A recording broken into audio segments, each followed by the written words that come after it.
A very warm welcome. You're watching News 18 Global. I'm Akanksha Swaroop. As US President Joe Biden inches closer to his impeachment inquiry, the House Oversight Committee has now announced a list of witnesses for the first hearing. 3 credible witnesses are scheduled to present their testimonies, and the Oversight Committee has also put together evidence uncovering against the US President, which will also be presented at the time of the hearing. A public hearing will commence on 28th of September, digging into Biden's family business dealings. And President Joe Biden is, of course, accused of profiting from his son Hunter Biden's overseas business dealings, as has been reported earlier as well. The White House has claimed that there is no solid evidence to stand against the claims made by Republicans. Nonetheless, Republican House Speaker Kevin McCarthy has announced the opening of a formal impeachment inquiry, this into Biden earlier this month. And the Republican-led investigation will also be focusing on allegations of abuse of power, obstruction, even corruption by Joe Biden. Now, the Republicans furiously attacked Joe Biden after former US President Donald Trump was impeached twice.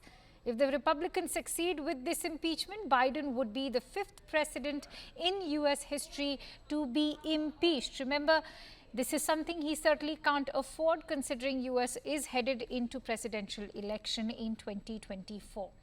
And for that, let's quickly try and get in a sense of perspective. And for that, let me introduce senior journalist Ray Locker, who's joining me live at the moment from Washington. Ray, thank you for joining in. The House Oversight Committee has announced a list of 3 witnesses for the first hearing of Biden's impeachment. What should we expect, as Joe Biden's hearing is all set to happen in a couple of days from now? There's going to be a lot of smoke, but little fire. These people are going to make a bunch of allegations, some questionable sounding assertions, but there's no evidence there. And these witnesses have no evidence. And remember, this is a committee that's been actively engaged in trying to find evidence of wrongdoing by the president and hasn't done it, which is why in a real world, this whole impeachment inquiry is so stunning. In the Hall of Mirrors that is the House Republican caucus, it's totally expected. But they have no evidence. They've been investigating this for years. They have produced no evidence. Every time they say that there is some magical source of evidence, like this source of emails about that Biden had, there's nothing there. This is all done for a political purpose. Everybody who's engaged in it knows it. And yet they're rolling along to some kind of impeachment vote in which they'll probably twist the arms of some Republicans to get them to vote for it. And they may render an impeachment vote, but they won't get a conviction in the Senate. It's dead on arrival there, and everybody knows it's a joke. Ray, the White House has claimed that the impeachment charges are baseless. Can the Republicans provide enough evidence to oust Joe Biden? Well, first of all, I mean, let's start with one witness, Jonathan Turley, a law professor at George Washington University Law School. I mean, he always comes into these hearings with the most outlandish assertions that are routinely criticized by most other lawyers who are experts in this. You have a forensic accounting expert who's going to throw around some questionable sounding terms and make it look like there's something wrong there, but nothing else. I think for people from the outside who are watching this, they expect that there is a good faith effort here to find the truth, but there is no good faith effort. And I know this is what the White House is saying, but it's true.